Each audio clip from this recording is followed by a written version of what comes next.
The Fitbit Alta HR got a much needed upgrade that included a new heart rate monitor, but with the new upgrade, the Fitbit Alta also got a price increase to $149.95. In my initial review, I said that although the Fitbit Alta HR is a good fitness tracker, I still think the Fitbit Charge 2 is better since they both cost the same.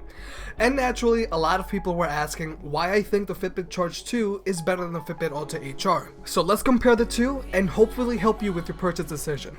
First, let's talk about the pricing. For those who don't know, the previous Fitbit Alta, the one without the heart rate monitor, retails for $129.95, while the new Fitbit Alta HR currently retails for $149.95.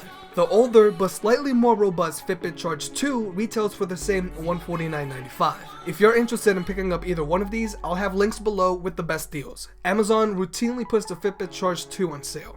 For the most part, both the Fitbit Alta HR and Charge 2 do pretty much the same things.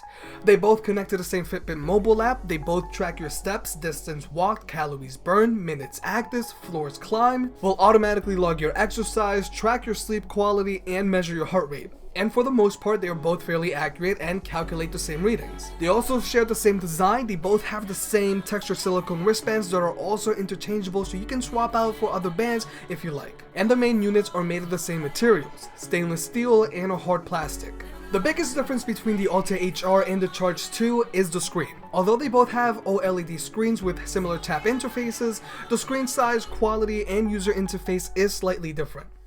Obviously, the screen on the Fitbit Charge 2 is slightly larger, but it is also much brighter, making it much easier to see in the sunlight. The Fitbit Charge 2 also has a button on its side, allowing you to do more from your wrist than you can do with the Alta HR.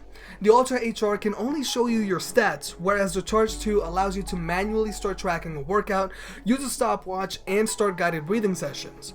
Are the guided breathing sessions a must? I mean, it works, but it's really just a gimmick. But in general, the larger screen on the Charge 2 allows you to do a little more than on the Alta HR. The Charge 2 also has connected GPS, which allows the Charge 2 to connect to the GPS on your phone to see real-time stats like pace and distance on the display and record a map of your route. Being able to control your Fitbit, having a bigger and brighter screen, and connected GPS make me think the Charge 2 is a better value than the Fitbit Alta HR. But the smaller form factor of the Alta HR might be beneficial for certain people. First, the smaller screen on the Fitbit Alta HR does mean the Alta HR has a longer battery life than the Charge 2. The Fitbit Alta HR might also be better for people with smaller wrists. Although Fitbit has the best fitness tracking app on the market and arguably the best hardware on the market as well, if Fitbit wants to stay competitive, they need to make their higher end products waterproof so people can swim with them. As of today, the Fitbit Alta HR and Charge 2 are only sweat and splash proof.